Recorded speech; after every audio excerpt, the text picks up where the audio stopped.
Bismillahirrahmanirrahim. Assalamualaikum warahmatullahi wabarakatuh. Perkenalkan, nama saya Muhammad Bahrul, NIM 205105010001.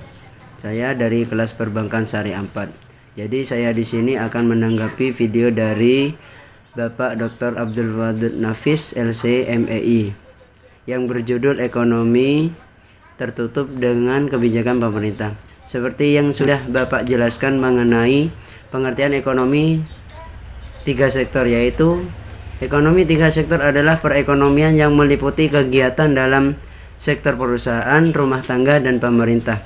Macam-macam siklus perekonomian tiga sektor, yaitu yang pertama perusahaan, yang kedua pemerintah, yang ketiga rumah tangga. Saya akan menjelaskan poin yang pertama terlebih dahulu, yaitu satu perusahaan yang memiliki kewenangan politik untuk mengatur kegiatan masyarakat dan perusahaan.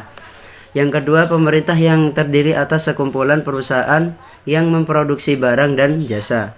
Yang nomor tiga rumah tangga yang terdiri atas sekumpulan individu yang dianggap homogen dan identik.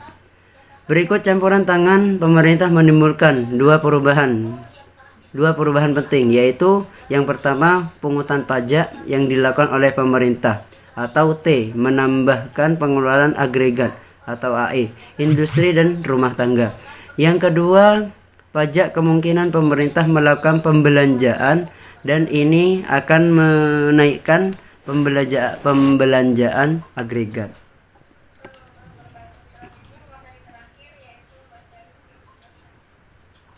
Jadi saya paparkan pemerintahan akan di sini. Pemerintah akan mempunyai pendapatan dengan mengambil pajak dari industri atau pajak dari individu, yang artinya dia mempunyai sesuatu pertanyaan ketika punya apa yang terjadi, maka otomatisnya akan membelanjakan kembali. Maka berarti apa persentif pembelajaran akan meningkat? Berarti permintaan terhadap barang-barang apa yang dihasilkan oleh busi akan bertambah karena meningkatnya konsumsi. Selanjutnya aliran batu dalam sirkulasi aliran pendapatan, pembayaran pajak oleh rumah tangga dan perusahaan kepada pemerintah. Jadi industri atau perusahaan dan juga rumah tangga bayar kepada pemerintah, bayar pajak maupun komunitas menjadi pendapatan bagi pemerintah. Dan kemudian pengurangan pemerintah itu menjadi pengeluaran bagi rumah tangga dan perusahaan dengan dia jadi pembayaran pajak rumah tangga dan pusat kepada pemerintah. Maka pemerintahan menjadi pendapatan bagi pemerintah pakai jari, pengeluaran tambahan bagi rumah tangga dan perusahaan. Selanjutnya pengeluaran pemerintah ke sektor perusahaan, pembelian barang dan jasa yang diproduksi perusahaan.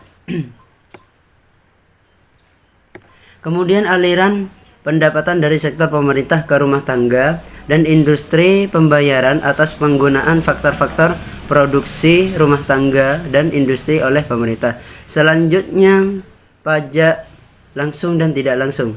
Yang pertama pajak langsung adalah jenis pungutan.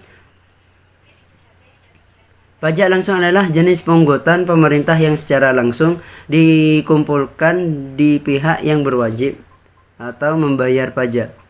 Yang nomor dua, kemudian pajak tidak langsung adalah pajak yang bebannya saat dipindahkan kepada orang lain. Sekian tanggapan dari saya. Kurang lebihnya, assalamualaikum warahmatullahi wabarakatuh.